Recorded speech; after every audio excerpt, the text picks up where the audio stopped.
Hello friends, আমি Sneha. Tasty ট্রাভেলের নতুন একটা ভিডিও নিয়ে আবার তোমাদের সকলের কাছে চলে এসেছি। আশা করি তোমরা সকলে খুব ভালো এবং সুস্থ আছো। আমি আজকে তোমাদের সাথে শেয়ার করব খুব পুরনো দিনের একটা পিঠে, সেটা হলো কাঁঠাল পাতায় তালের পিঠে বানানোর রেসিপি। তাহলে চলো দেখা যাক। এই পিঠেটা বানানোর জন্য লাগবে আমাদের কাঁঠাল পাতা। সেই জন্য আমি আমাদের বাড়ির বাগানে চলে এসেছি কাঁঠাল পাতা পাড়ার জন্য। কয়েকটা ভালো দেখে বড় সাইজের কাঁঠাল পাতা পেরে নিয়েছি। আর লাগবে আমাদের তালের মাড়, ময়দা, চিনি, পরিষ্কার সুতির ন্যাকড়া, কোরানো নারকেল, সাদা তেল, দুধ, আর যেটা ছাড়া এই পিঠেটা করা একদমই সম্ভব না, সেটা হলো কাঁঠাল পাতা। কাঁঠাল পাতাগুলোকে আমি খুব ভালো করে জল দিয়ে পরিষ্কার করে রেখে দিয়েছি। এবার একটা হাঁড়িতে জল গরম করতে বসিয়ে দেব। জলটা কিন্তু ভালো করে গরম করতে হবে। এবার পুর বানানোর জন্য কড়াই গরম করে তার মধ্যে দিয়ে দেব কোরানো নারকেল।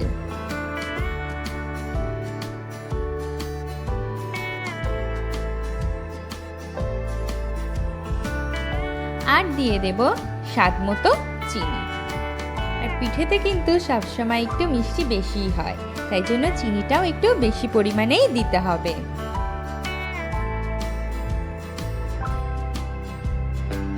এবার আমি এর মধ্যে দিয়ে দেব এক বাটি দুধ। দুধ দিয়ে খুব ভালো করে নারকেলটাকে মাখিয়ে নিতে হবে, আর দুধটাকে পুরো শুকিয়ে ফেলতে হবে। তারপরে দেখবে নারকেলটা লাল কালারের মতো চলে এসেছে। এবার তালের মাড়টা তাহলে রেডি করা যাক। তালের মাড়ের সাথে মিশিয়ে দেব 1.5 চামচ ময়দা আর স্বাদ মতো চিনি। এবার এই উপকরণগুলোকে খুব ভালো করে তালের মাড়ের সাথে মিশিয়ে নেব।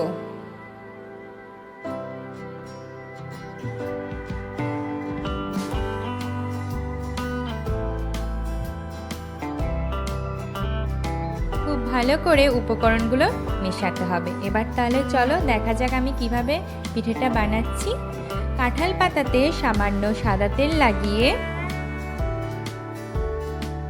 তালের মাড়টা কাঁঠাল পাতার উপরে খুব ভালো করে চারপাশে ছড়িয়ে দেব।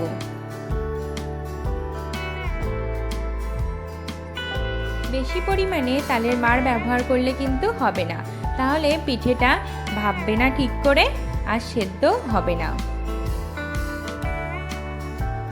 তালের মাড়টাকে কাঁঠাল পাতার চারপাশে খুব ভালো করে পাতলা করে ছড়িয়ে দেব।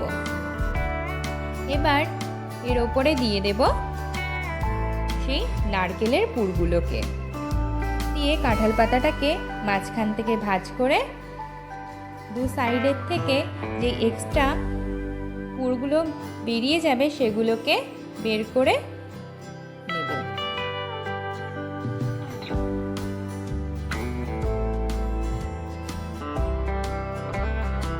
এই একই রকম ভাবেই আমি সমস্ত পিঠেগুলোকে আমি রেডি করে নেব।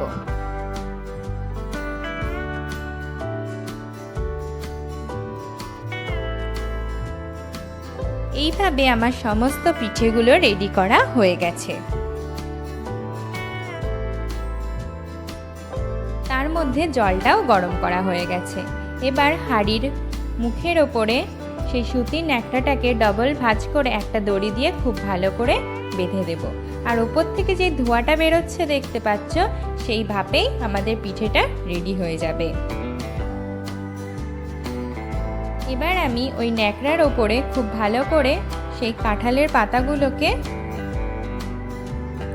রেখে দেব।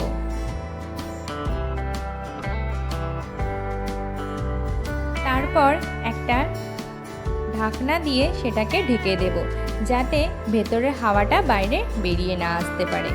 এইভাবে আমি 15 মিনিট ধরে এটাকে ভাপিয়ে ঢাকনাটা খুলে নেব। তারপরে দেখবে কাঁঠাল পাতার রঙগুলো সামান্য চেঞ্জ হয়ে এসেছে।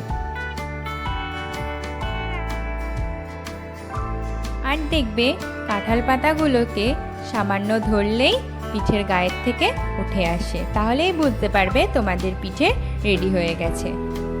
তাহলে পিঠেটা অবশ্যই বাড়িতে একবার বানিয়ে দেখো। খুব সহজেই কিন্তু পিঠেটা বাড়িতে বানানো সম্ভব, আর খেতেও কিন্তু খুব টেস্ট হবে। আর আমাকে অবশ্যই জানিও যে পিঠেটা তোমাদের কেমন লেগেছে। তাহলে আজকে এই অবধিই থাক। Bye bye.